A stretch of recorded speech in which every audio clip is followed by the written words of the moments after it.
ชมกันต่อและคู่สุดท้ายของกิจกรรมสัปดาห์นี้นะครับโดยแจ้งคือโตต้าFCเวลานี้เป็นการฟาวของเจ๊เจ้ลักษณะการทำฟาวเป็นตุ่มเข้าข้อ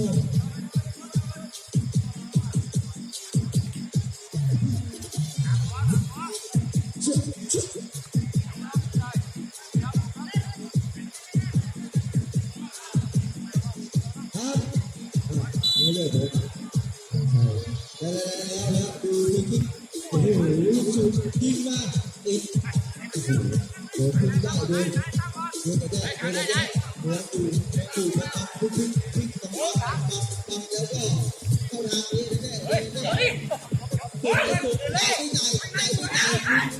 ด้ขึ้นมาโดนพดแล้วมันเรียกโดนมา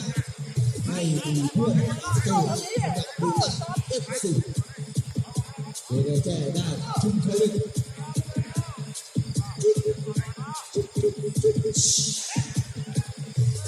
สำหรับสนามที่สองนะครับถ้าอยากทำการเลือกแข่งขันนะครับสมัครได้ที่ผมเลยนะจัดเชิญไปเลยผมรับสมัครค่าสมัครเพียง500 บาทเท่านั้นได้ทำการแข่งขันแบบมันมีไลฟ์สดมีรูปภาพ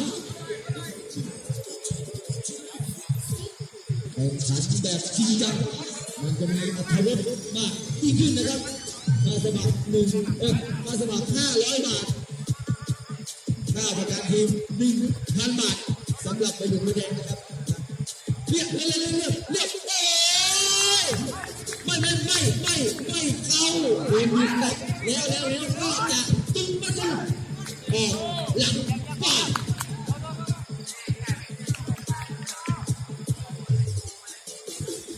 เป็นบอลลีกผมนะครับครั้งที่3นะเปิดรับสมัครณเวลานี้แล้วในเพจหรือสมัครได้ณที่ผมตอนนี้เลยจะได้แอดไลน์แอดเฟซกันไว้ส่งชื่อทีมส่งค่าสมัครส่งเงินประกันรวมชื่อทีมเตรียมพบกันในซีซั่น3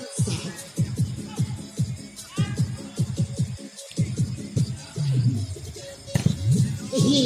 วันเล่นแอบหลักแตกขึ้นมาอย่างต่อเนื่อง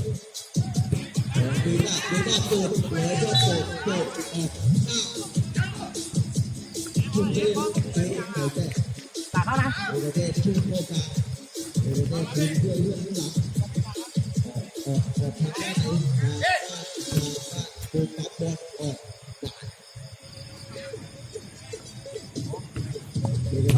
โอ้ยนี่กองหน้าโดนสกัดไปโดนตูได้ไหมสวนหนัก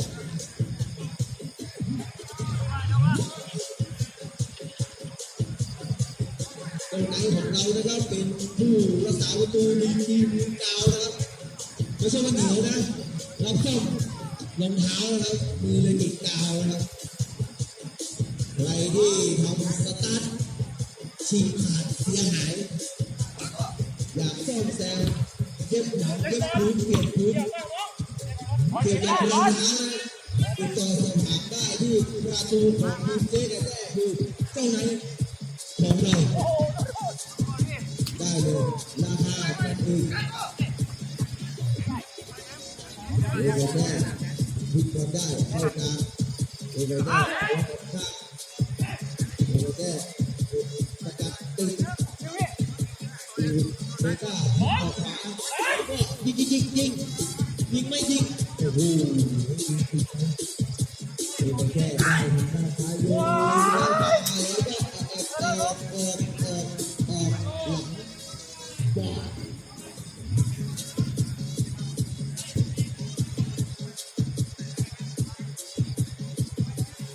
เดินขึ้นมาโดย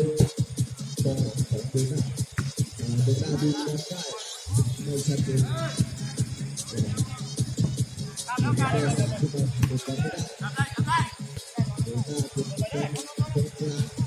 เรียบบอกเป็นที่เราดูวิดีโอให้เบต้าถูกได้แล้วก็โดนฉกไปเลยแล้วขับออกไปทำยังไงต่อจ่ายแล้วก็ตีสกัดออก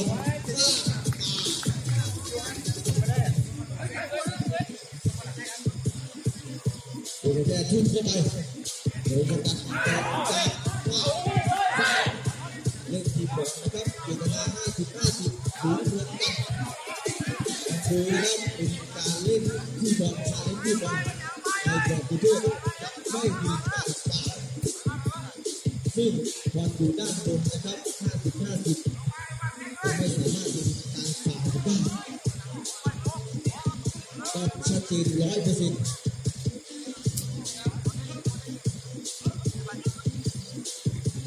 ยาวมามุมกันตัวนี้เนี่ยตัวก็ตายออกทางด้านซ้ายไปลงไปไหมบอลหนึ่งสองแล้วก็ยิงโอ้โห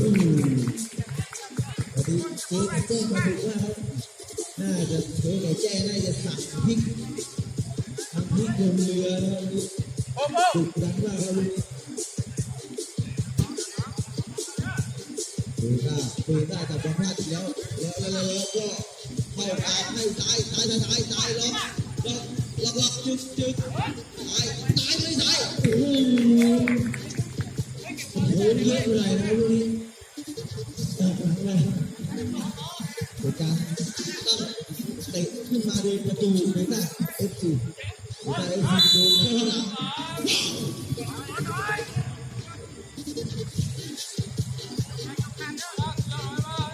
นะครับถ้าไม่โดนฟุตบอล100%นะ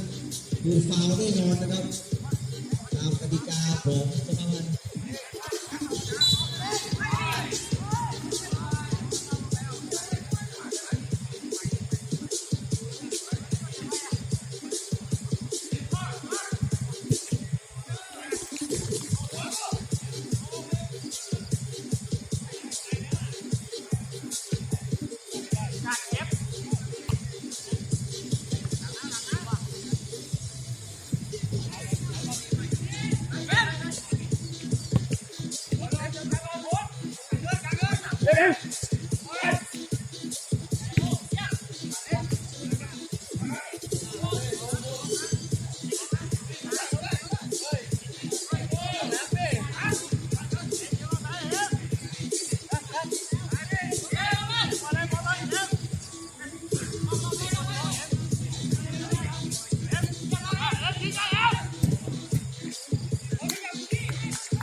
ทีมที่ทำต่อระหว่างคู่เจมส์แจ้กับ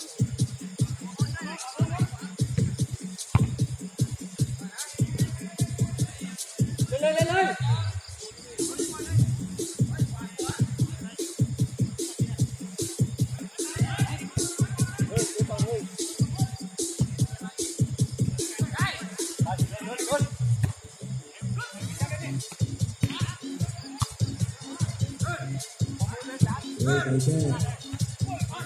โดยแก้มือแล้วก็ว้าวนะครับระวังด้วยนะระวังด้วยระวังด้วยผมฟาวก็เพิ่มกันได้นะ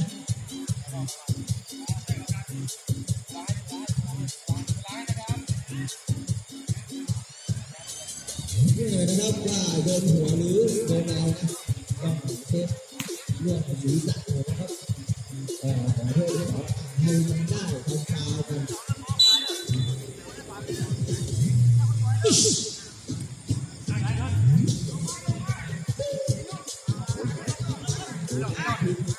แล้วก็ลื่นแต่สุดท้ายสไลด์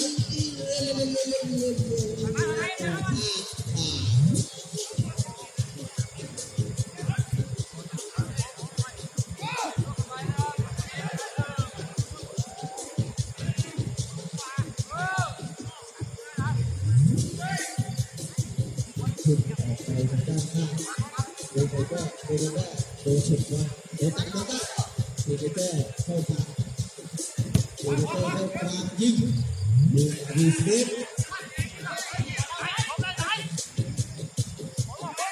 ยิง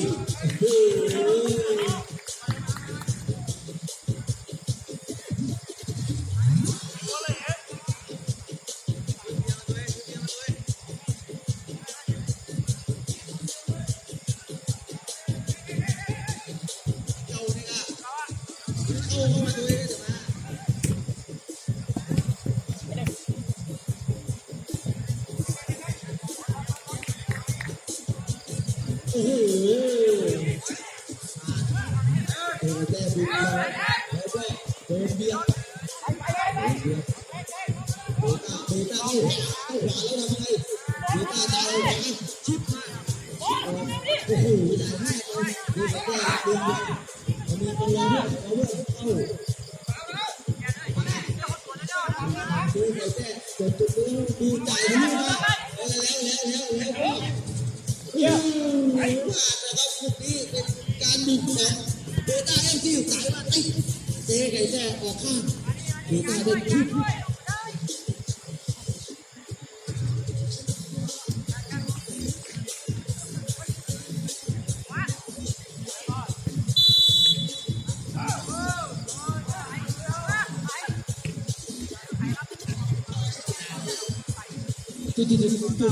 เจ๊ต้องดูประตูนะครับว่าต้องดูวิธีนะครับวิธีตัดสินกับเมย์นะครับอย่าแย่นะครับการตัดสินของลูกเป็นสิ่งนะครับเราต้องให้บอกให้เล่นนะว่าดูนะครับ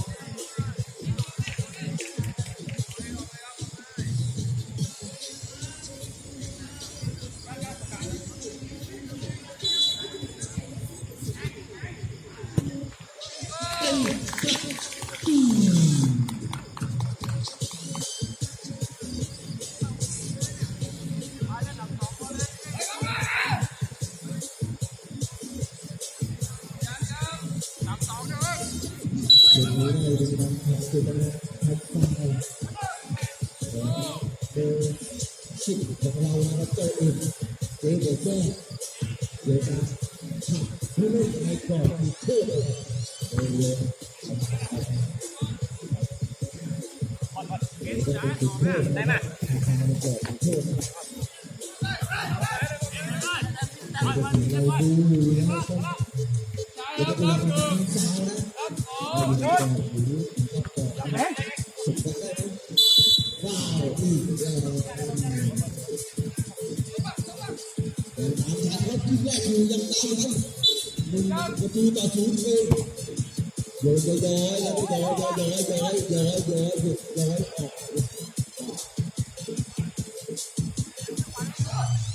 อย่าทิ้งกันด้วยนะถุงเท้านี่จังหวะอะไรดีนะเสมอได้ก็ดูในเวลาครึ่งหลัง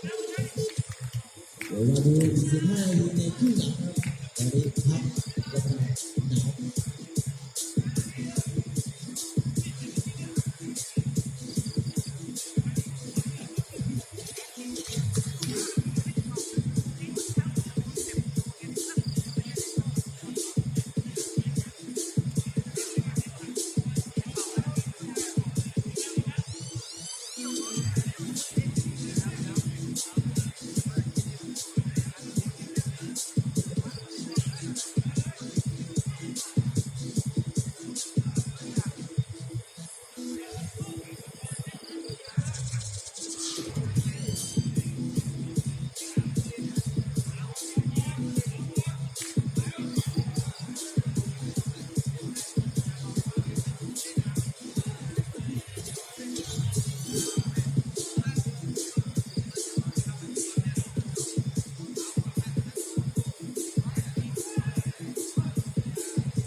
เชิญรับชมครึ่ง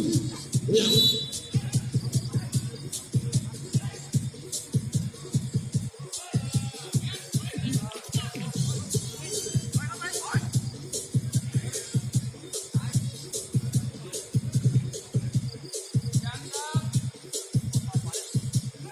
สำหรับวันนี้นะครับฟุตบอลลีกประจำวันอังคารที่7ของเรานะครับก็ขอขอบคุณนะครับการสนามยักษ์เพชรอารีนาเชียงใหม่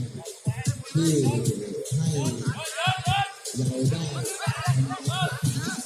ระวังแ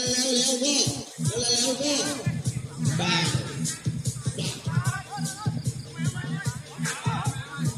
ขอบคุณนะครับสนามยักษ์เพชรอารีนาที่ให้เราเอื้อเฟื้อของที่ในการแข่งขันครั้งนี้แล้วก็สปอนเซอร์ของเรานะครับเป็นไทยวัฒน์น้ำตาลร้านดื่มเต่าทำความสะอาดรถยนต์ทุกชนิดนะครับก็ติดต่อบริการได้ข้างหลังนะครับคุณดูทำความสะอาดรถยนต์นะครับขายรถภายในพรีเมียมเลือกราคาเลือกระดับการทำความสะอาดได้ด้วยตัวเองเลือกการเสียเงินได้ด้วยตัวเองรายที่สองครับร้านกาแฟแห้งคอฟฟี่ร้านกาแฟดีอร่อยขนมอร่อยอยู่ที่ลุมมาซอย11แห้งคอฟฟี่ร้านตัดเสื้อสำหรับนักกีฬาและทีมงานที่จะต้องการเสื้อทีมสำหรับร้านนนสปอร์ตรับออกแบบเสื้อกีฬาเสื้อทีม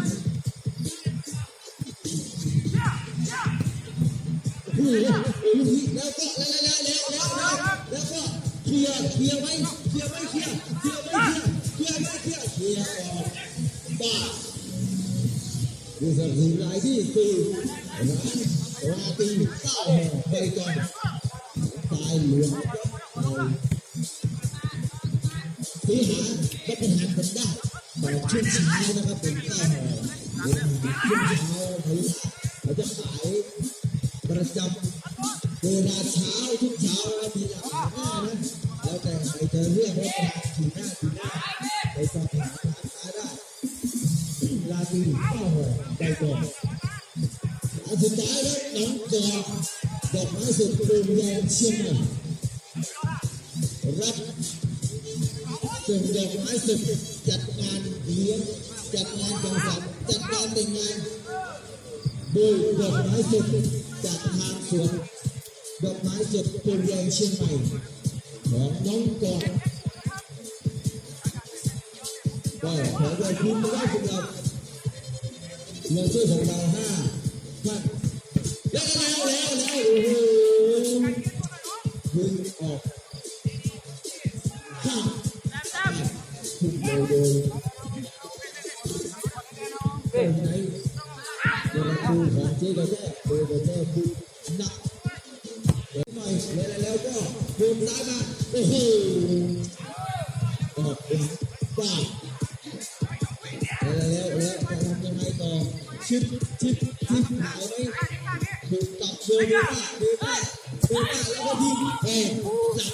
บ้าการถูกไม่ชัวร์นะยิงไปก่อนยิงเพื่อถ่วงเวลาหรือเปล่าโดยแต่แก้บอกได้ส่งออกไปให้กองหลังได้ขวามาส่งกลับดึงให้กองหลังออกจากด้านซ้ายโยนล็อกเข้ามาแล้วก็ล็อกหลับแล้วก็ว้าว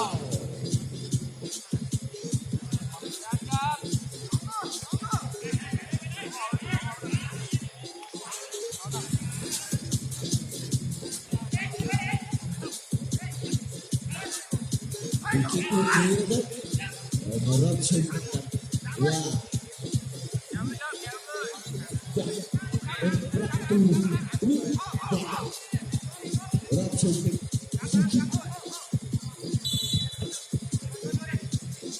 โอ้โห แล้วโอ้โหเกี่ยวแล้วก็เดี๋ยวก็ถูกกดดันอย่างต่อเนื่อง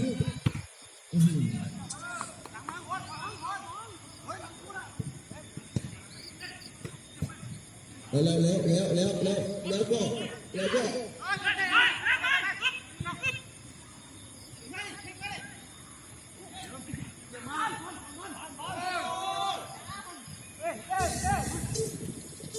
โอ้โหติดบอลแล้วก็ใส่เรียบเดี่ยวหนึ่งที่บวกเชื่อ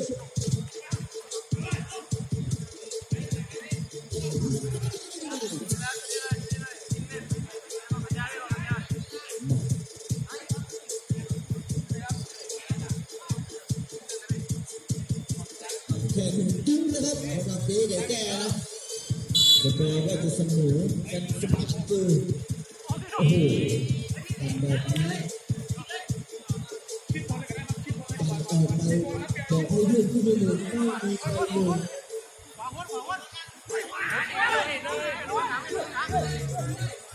เดี๋ยวแก้เปิดจะย้อนขึ้นมาแล้วก็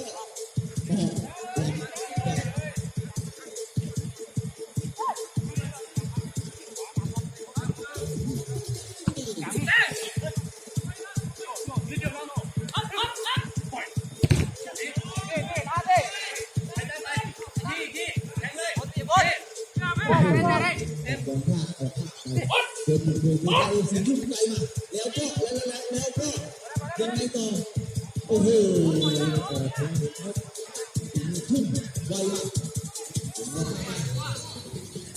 เดินฉกได้โดยเซต้าโอ้โหเซต้าจ่ายมาออก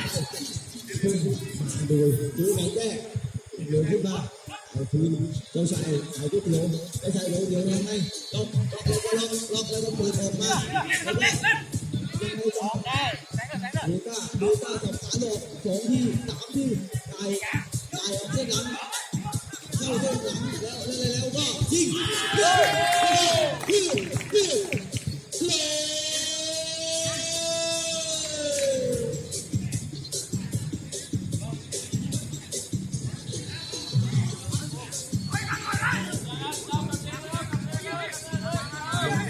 มกันไป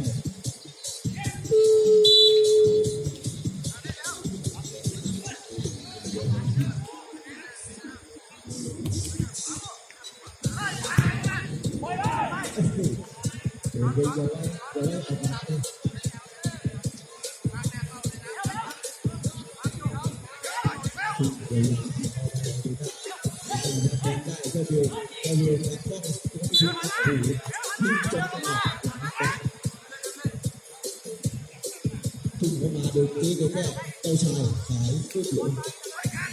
ทุ่มไปทุ่มไม่ครับโอ้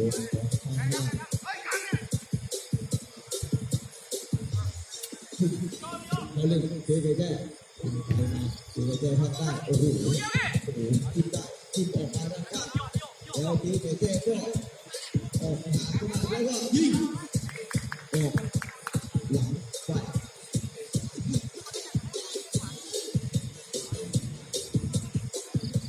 โดต้าเอฟซีมาขึ้นไปโดต้าติดมาขึ้นไปโดยเยอะกันโดยได้ขึ้นยัดออกข้างไปโดยได้ทุ่มเข้ามากลางการบอลได้ไหมโดยได้ส่งบอลได้แล้วก็ออกข้างไปโดยได้ได้ทุ่มมาเล่นอย่างต่อเนื่องโดยได้หลุดเพื่อนแล้วก็ทุ่มรับบอลได้รับบอลแล้วก็ออกไปเพื่อนนะแล้วก็ขึ้นไปแล้วก็โอ้โหผู้ชายขายก๋วยเตี๋ยวยิงลูกนี้ติดลูกนะผู้ชายมีคอนเทนต์ครับดูแล้วก็ยกใหญ่ ผู้รักษาประตูของเบต้าเอฟซีเดี๋ยวแก้ไปทำยังไงเดี๋ยวแก้ดูนะออกหลัง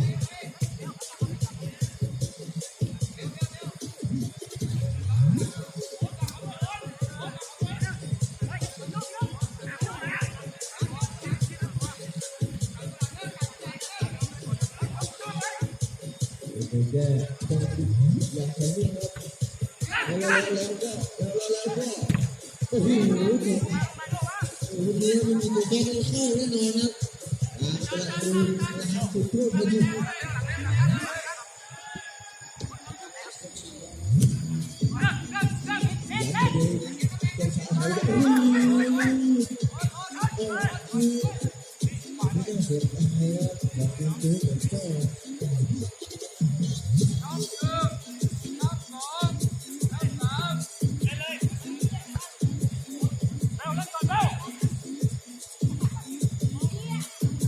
เจอได้ทุกเอาไปเลยต่อมาเซอร์เว่นค่ะโอ้ตายแล้วตายดีแล้วโอ้ยดูดีเอาแฮนด์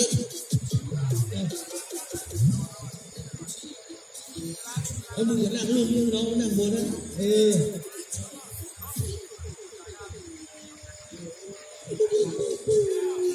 หยุดเวลานะครับจบนะหยุดเวลาด้วยโอเคขอบคุณครับเก็บกระเทือนห้าแต่แล้วกันอย่าพูดเยอะมึงอ่ะวันนี้นะครับเป็นผู้สุดท้ายของถ้าคุณก็เห็นนะครับมีจะไงครับ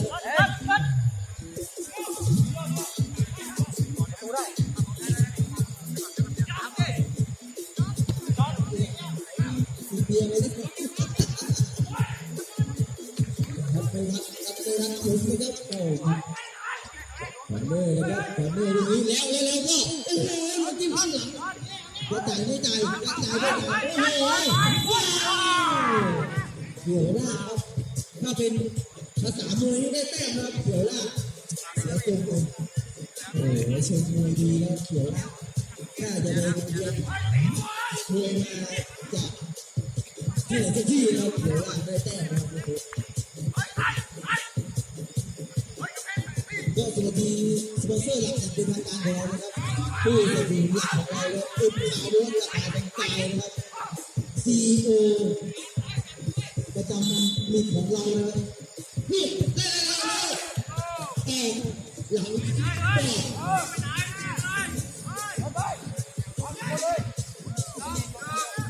ก็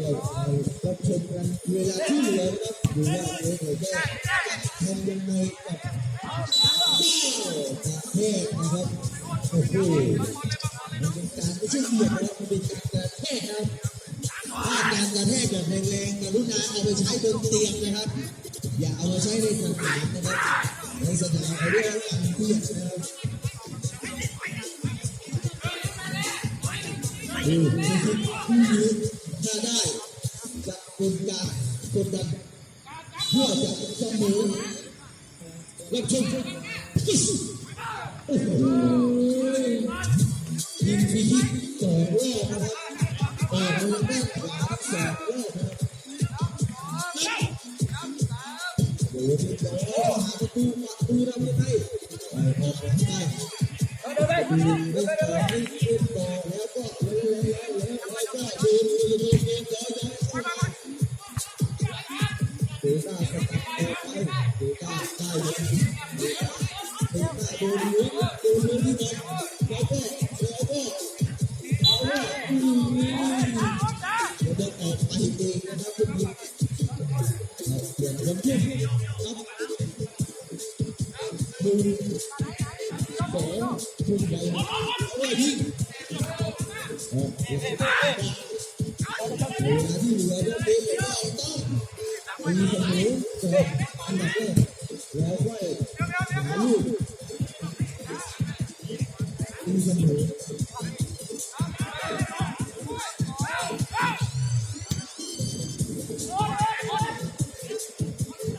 เหลือก็เหลือนิดมากเลยวันนี้อยู่ที่ผู้ตัดสินนะว่าจะทดเท่าไหร่อย่างไรนะครับตรงนี้เล่นมาผู้ตัดสินเวลาทุบด้วยนะลูกนี้น่าจะโดนดูเดินมาสมาธิโอ้โหโยนไปโยนมาวันนี้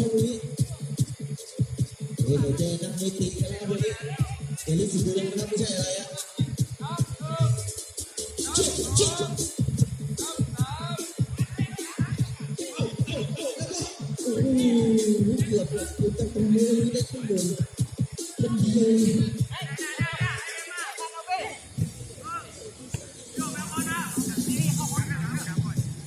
โอ้โหดู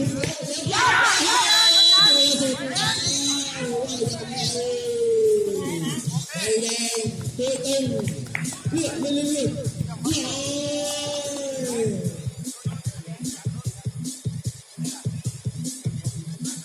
อเคนะครับพี่นี้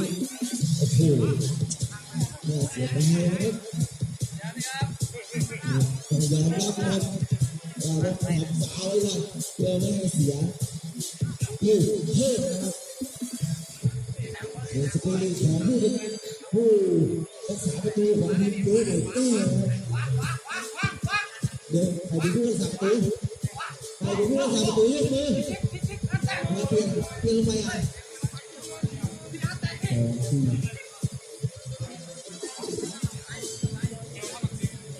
น่าจะได้ว่าถ้าเกิดเขาเป็นเอาโอ้โหคน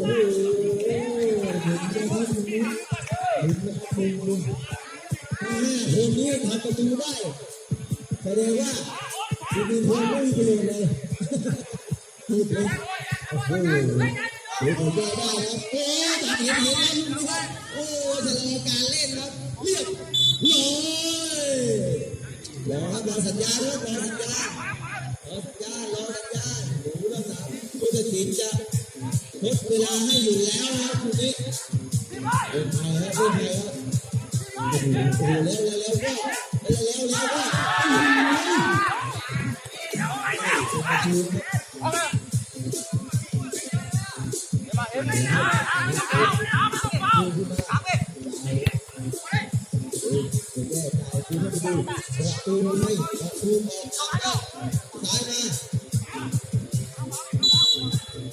ะครับจังหวะแรกครับ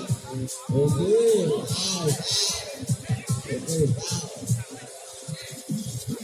ลองเหลืองสองนะครับวางตัวเองด้วยลองเอาเหลืองสองนะ